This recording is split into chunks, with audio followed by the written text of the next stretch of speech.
ইসলামে ধরার বুকে শুভাগমনের 2000 বছর আগে মক্কার ধুধুমরু প্রান্তরে আল্লাহর খলিল ইব্রাহিম আলাইহিস সালাম আল্লাহর কাছে একটা দোয়া করেছিলেন। সেই দোয়াটি দিয়ে আমি শুরু করেছি।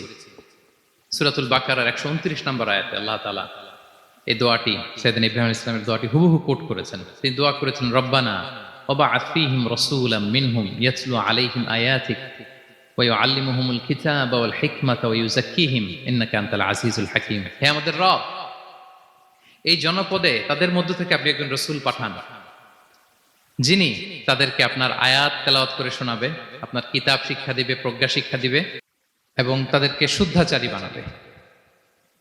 এই দোয়াটা সাইয়েদনা ইব্রাহিম আলাইহিস সালাম করেছিলেন। আর এই দোয়ার বদৌলতে প্রায় 2000 বছর পরে ধরার বুকে বিষ্ণু ঈসা ইসলামের আগমন। সুবহানাল্লাহ বিহামদিহি। এবং রাসূল সাল্লাল্লাহু আলাইহি ওয়াসাল্লাম প্রায় বলতেন, আনা দাওয়াতু আবি ইব্রাহিম, আমি